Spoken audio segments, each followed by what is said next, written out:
After an extremely boring day in the middle of the week, my friends and I decided to brighten our mood a bit by going to a cafe.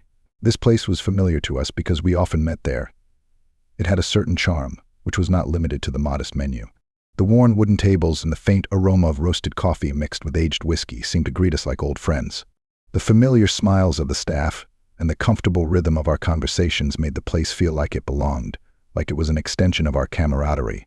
It wasn't that the food was particularly wonderful, rather the opposite. The dishes were simple, prepared, we assumed, by a fairly average chef. But the alcohol selection and secluded seating made this restaurant our favorite place. The dim lighting and quiet music also added to the cozy feeling, making it easy to lose track of time. This is why we never felt the need to change seats. Seated at a table that had long been considered ours, we placed our order and started chatting.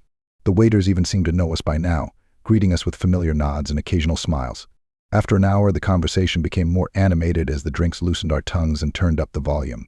Stories of childhood pranks, unfortunate blunders at work, and wild adventures spilled over the table. One friend recounted his failed attempt to impress a lover by cooking a gourmet meal that ended in a small kitchen fire. Another shared a story about how he accidentally got locked in his apartment wearing only a towel.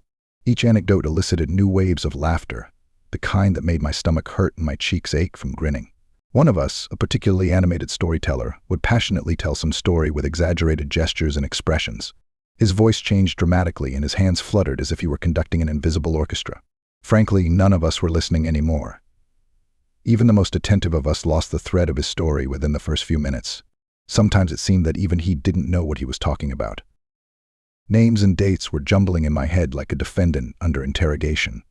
It was nearing midnight, and despite the late hour, I had no desire to leave. My phone buzzed with a ringing tone, but I ignored it. I figured I'd just claim later that I hadn't heard it. After all, I was busy enjoying myself.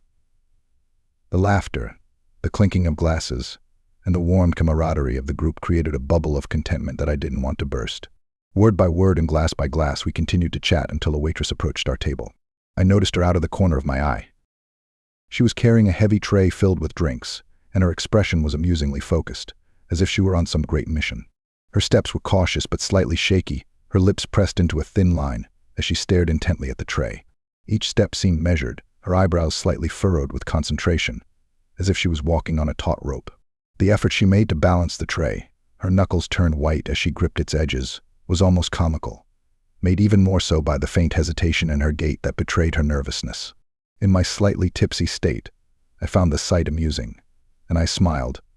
However, I didn't realize that I was sitting on the very edge of the table, and a slightly staggering waitress is not a good combination. She managed to get to the table without incident, almost. At the very last moment, one of the glasses tipped over, spilling its contents all over me. "Oh, I'm so sorry," she exclaimed, immediately fussing around me and grabbing napkins to wipe the wet fabric of my shirt and pants. There was a note of panic in her voice, and her hands moved quickly, as if trying to repair the aftermath of an accident. "It's okay," I muttered, though I inwardly groaned. Alcohol-soaked clothes weren't the best way to end the night, especially since I had paperwork to do later. The cold dampness clung to my skin, a stark contrast to the warmth of the room. The waitress, whose face was alternating shades of red and pale, quickly ushered me into a spare room in the cafe. She offered to help dry my shirt. Reluctantly, I agreed and pulled the damp fabric off of me. As I unbuttoned my shirt, a wave of indecision swept over me. I felt the awkwardness of the situation and a strange curiosity. What would she think? Would she notice the faint scar on my shoulder, or the uneven tan lines from last summer? My fingers froze for a moment before the fabric slid off my shoulders, leaving me naked. I felt a mixture of vulnerability and defiance, as if daring to look at her or perhaps pretend not to. Her eyes lingered on my naked chest for a moment. Then she quickly averted her gaze, swallowing hard. For a moment there was silence between us, filled only by the distant hum of the cafe's operations. Whether it was the alcohol or something else, I suddenly felt brave. Cutting the small distance between us, I hugged her gently. "Do you want to make it up to her?" I asked softly, my voice low and teasing. She hesitated, but then nodded timidly. My hand slid down her sides and pulled her closer, feeling the warmth of her body against mine. The air between us charged, and in that moment everything else disappeared. Her fingers lightly touched my arms, tentatively at first, then more and more confidently. I could feel the beating of her heart, fast and erratic, as if it were echoing my own. Time seemed to slow down, and the world outside this small room disappeared completely. "I really didn't mean to," she began, her voice barely above a whisper. "I know," I muttered, interrupting her gently. "It's okay." What had started out as an accident felt like the beginning of something else entirely.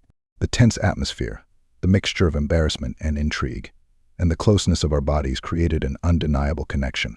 For a moment I forgot about the spilled drink, the wet clothes, and the persistent odor of alcohol. All that mattered was the electric spark between us and the possibilities it hinted at.